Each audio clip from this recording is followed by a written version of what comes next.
Hi everyone, I'm Kim Clemens and I will be talking about Abigail Adams, sharing a little bit of information about her. You may have read some of this information from the History Channel website in our readings this week. I'll share a little bit of that, but hopefully share some new information to you as well.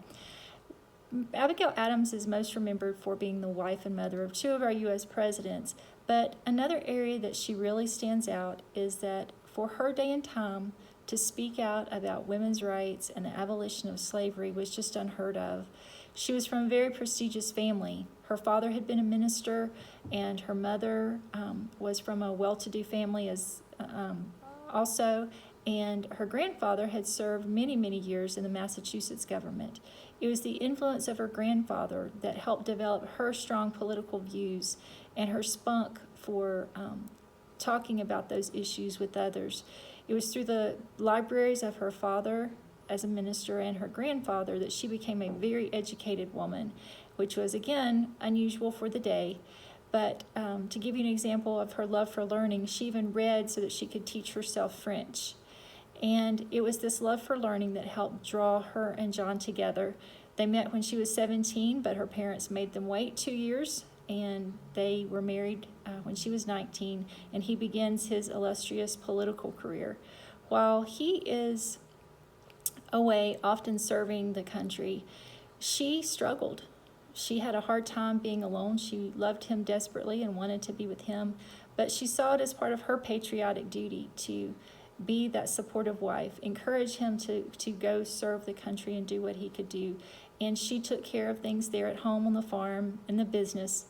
But it was while she was there that she also learned firsthand the restrictions that were on women.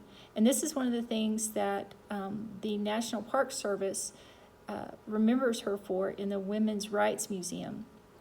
She, again, spoke out about that women should have equal financial rights.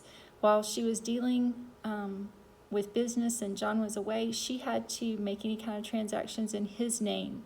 And again, feeling this was very unfair, she wrote to him while he was at the Second Continental Congress, encouraging him to remember the ladies. She had hoped that as they were looking at the birth of a brand new country, that this would be the chance for ladies to be free as well, and that it would be a new time and a new era, but yet that was not to come, not yet. And during this time, too, she spoke out against slavery, hoping that in the Declaration that they would keep that phrase in there, getting rid of slavery, but again, that would come later. But she continued to share those views and push for women and African Americans to be able to be educated.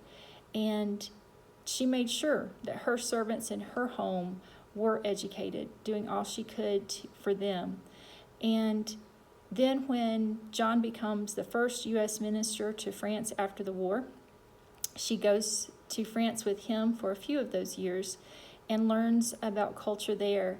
While that may not have been her favorite place to be, she was able to use that and come back and help Martha Washington serve as First Lady, trying to figure out how to entertain in this brand new position, brand new country. And she shared that knowledge from those European courts in working with Martha to entertain these new dignitaries coming to the United States.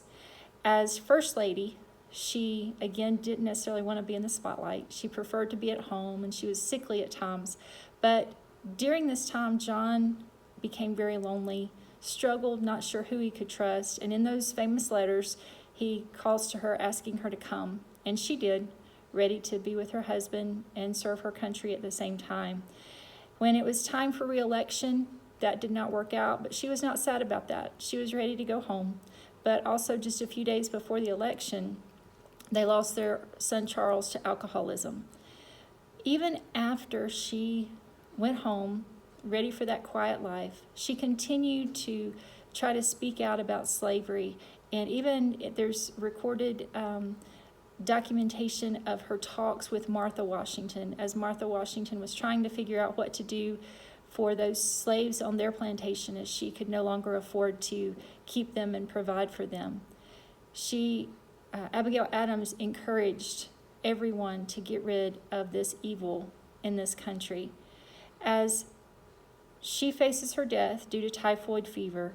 She saw that her son was going to be an illustrious politician, not knowing he would one day be president, but she had a huge impact on the life of her husband and her son.